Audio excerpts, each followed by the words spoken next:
Chevrolet makes exactly two unassailable products. One is the Corvette, and the other is the Suburban. While we might prefer more new vehicles to use the former as a template, we can begrudgingly accept the latter as a North Star for the completely redesigned Traverse.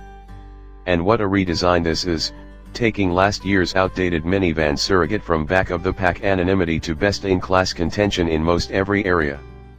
The makeover starts with a literal makeover. General Motors designers clearly took inspiration from the company's body-on-frame SUVs in the design of the Traverse. From its long wheelbase to its thick C-pillar, the new 3-row midsize ute resembles a downsized Suburban. It is an unabashedly masculine, truckish look, created to address what GM marketers say was the old Traverse's biggest turnoff to buyers, its soft styling.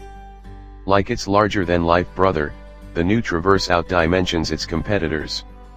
Its wheelbase stretches a staggering 120.9 inches, roughly 8 inches longer than its platform-mate, the GMC Acadia, and the class stalwart Ford Explorer. At 204.3 inches in total length, the Traverse has 10.7 inches on the Acadia, and it even exceeds by 5.0 inches the beefy Volkswagen Atlas, the big boy that finished as the runner-up in our most recent 3-row comparison test. With much of that length devoted to its cargo hold, the Traverse boasts 23 cubic feet of storage behind its third row and 58 cubic feet behind the second row with the third row stowed. That's 2 cubes more than the VW in both measures, giving the Chevy best-in-class cargo capacity. You might think that such a titanic crossover would also drive like a Suburban.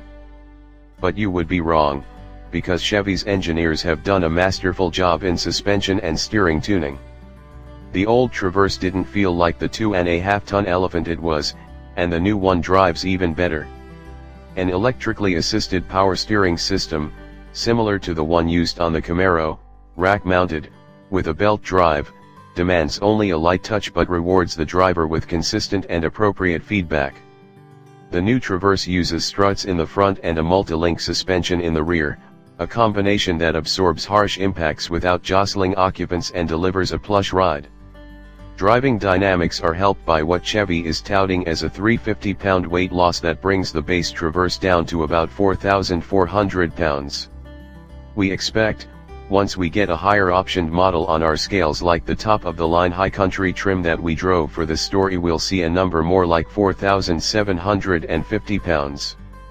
Even so, with a 3.6-liter V6 making 310 horsepower, the Traverse will have one of the better power-to-weight ratios among 3-row crossovers. While the Traverse V6 shares a displacement and a horsepower rating with the V6 in the GMC Acadia, this variant does not have cylinder deactivation and makes 266 lb-ft of torque, 5 less than